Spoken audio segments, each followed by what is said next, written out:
This year's Indian Wells Championship is now all wrapped up, and before we head to South Beach to Miami for the Miami Open, let's go back and recap this Indian Wells tournament by going over the good, the bad, and the ugly. As always, we get started with the good, and I'm going with your champion, Mirra Andreeva. Andreeva is the queen teen of the desert, and guys, she's obviously the hottest player on tour right now. She just got the win in Dubai, now follows it up with a win here in Indian Wells. Back-to-back WTA 1000 wins for Andreeva. And look at the tournament that she had, the people she had to get by to win Indian Wells. Beats Jelena Ostapenko, beats Iga Swiatek, and beats Aryna Sabalenka. You got to tip your hat to her. Like I said, she is the hottest player on tour right now, and another WTA 1000 win. Well deserved. So congratulations one more time to your champion. Guys, we're going to continue on with this category. A few other people I want to mention, your other finalists and your semifinalists here. Going to go through them really quickly. We have Aryna Sabalenka, your runner-up. Another runner-up here at Indian Wells for Sabalenka. And I know that she really wanted this one. She's never won Indian Wells before. But nonetheless, making it to the finals, a strong comeback here for Sabalenka, who is struggling a little bit coming into this year's Indian Wells. But good showing for the world number one. Also, Iga Swiatek, the defending champion. She loses her crown.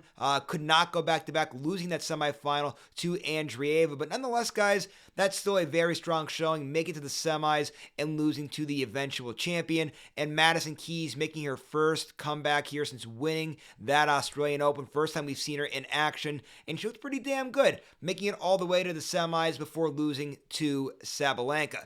Now we move along, guys, to the bad category. For this category, I'm going to get started with Emma Navarro. Navarro, one of the top players in the world, and she loses very early in this tournament, losing in round 3. Not a good showing for Navarro. You expect more out of her. Her game translates to every surface. She should be going a lot further than round 3 in these tournaments. A very bad showing here for Navarro. Also, guys, this player improved a tidbit, but still, you expect more, and that's Coco Gauff.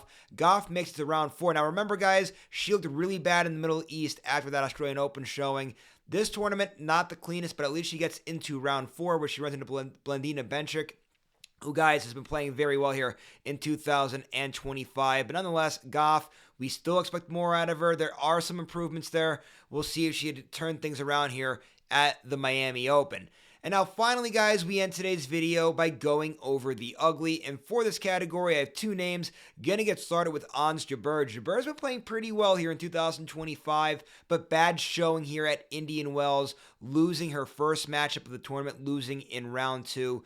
Little disappointing to see there for Ons Jabeur, who, like I said, has been looking a lot better here this year as opposed to what we saw in 2024.